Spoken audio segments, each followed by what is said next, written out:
Hi everyone, it's Derek from the iReady podcast here, and this is my reaction to the 5-1 defeat against PSV tonight, which meant we went out of the Champions League qualifiers 7-3 to PSV on aggregate. Where to start with this one? I can accept getting beat by a better, more skillful team, and PSV clearly are that. They were by far the better team over the couple of legs. What I can't accept tonight, though, is the lack of hunger and desire from our team. I don't know if it was the players themselves or it was the way we set up, because once again, who knows how we were setting up. Jack Butland aside, because he kept the scoreline relatively low. If it wasn't for him, it would have been 7-8 or something like that. But tonight, there was only him that I could say that shown anything in the team. Matondo, on occasion, he was unlucky with a chance, which we'll get into, but everybody in that team should hang their heads in shame tonight. That was a disgraceful performance. It's not about the defeat, it's about the manner of the defeat. And I hate to say it, but once again, this is a big test that Michael Beale has failed. He's got another one coming up at the weekend. If he loses that, who knows what's going to happen, because he was already in a sugary peg with a lot of Rangers fans, as it were.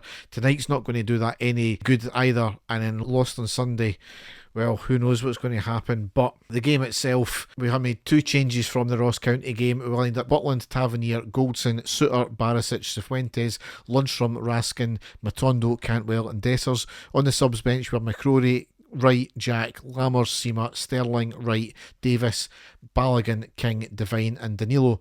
So, as we usually do, we've started off the first 10 minutes pretty brightly. Matondo looking lively down the left. Cifuentes had a good cross in the box from the right. And then from about 10 minutes onwards, PSV took charge. They had a chance in the 11th minute. Veerman had a shot from distance, forcing Butland into a save. Then in the 20th minute, they floated the ball into the right side of the back post. De Jong gets a header at close range and he puts it wide. Really dangerous. 31st minute, Goldson dallying on the ball in our half. They get the ball past to Veerman, shoots over the bar. In that same minute, it was a lovely long ball up from Goldson over their defence, picked up by Dessers, bounces, has a shot just wide. He has to be hitting the target at that, and that was one of the very few chances we had all game. 33rd minute, they had a shot in the box. It was saved by the legs of Butland. The ball wasn't cleared. Barisic challenged the player from behind in the box who went down, and the ball was cleared. Ref instantly said no penalty. It did go to a VAR check, but he agreed with his original decision. Correct decision ultimately for me. And then on the 31st minute, PSV made it 1-0. It had been coming.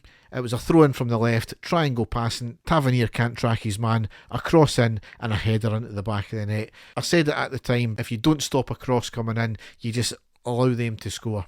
It's as simple as that. We've seen it time and time again. 42nd minute, they had a shot from the edge of the box, well wide. They had a shot in the 44th minute. It went well over the bar. Another chance flashed across goal just before half time on the 46th minute. And then that's how the first half ended up. So certainly we were not in it at all. But the fact that it was only 1-0, there was only one goal in it, it was still all within our hands, and certainly what we were hoping for was a repeat of the second half what we got last week, where we were actually probably the better team. However, we capitulated. It was disgraceful in the second half. PSV just started as they left off the first half. They had a shot in the 46th minute, it was blocked. Barisic then went off injured on the 51st minute and Sterling came on for him. And then on the 53rd minute, the game was more or less put to bed and they scored their second. It was simple, it was down the right, they cut it back, a cross into the back post, Tavernier nowhere near his man, which allows him to knock a ball back, a cross into the middle and a simple tap into the net. Once again, if you're there to stop the ball getting crossed in, cut it off its source, then they don't get a simple tap in at the back post. Once again, lack of marking, not picking up your man, cost us a goal. 57th minute, Matondo shot deflected over the bar. 59th minute, a lovely save from Butland with a 1-2 by PSV just outside their box and has a shot and a great diving save. 61st minute, Raskin and Dessers off, Danilo and Lammers on. And that seemed to change something because we ended up getting a goal on the 64th minute, Tavernier scoring. It was past to Cantwell, a lovely flicked ball up into Lammers who was running into the box on the left side. A nice cross in, Tavernier sliding into the back post and knocks it in. For all his defensive frailties, you can't take away his prolific scoring. However, that doesn't make up for his absolute blunders at the back, because From genius up the top end, he was involved again 2 minutes later, where PSV made it 3-1 on the 66th minute. It was a free kick from the left into our near post. Tavernier initially marking De Jong. He drifted off him. It allowed him to get ahead into the back of the net. It was really that simple. He was not the only one to blame, because Lammers arguably could have done a wee bit better marking him as well, but he was behind him to the side of him. Tavernier allows him to drift off and create that space for him, allowed to get a free header.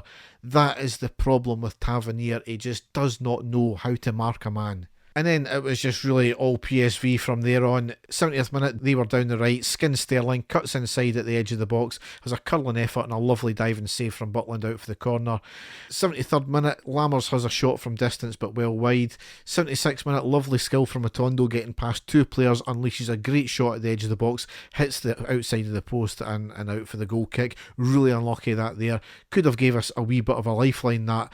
But sliding doors moment, because a minute later PSV went up and scored. Down the right hand side, passes on the overlap, cuts it back to the man in the middle, and a shot into the back of the net. Player was in an offside position, arguably was putting Butland off. However, clearly the VAR did check it, because they check every goal and nothing was given. So it was just so simple. Collective failure in that one there. And then, if the game couldn't get more calamitous, on the 81st minute, an absolute disgraceful OG by Goldson to make it 5-1.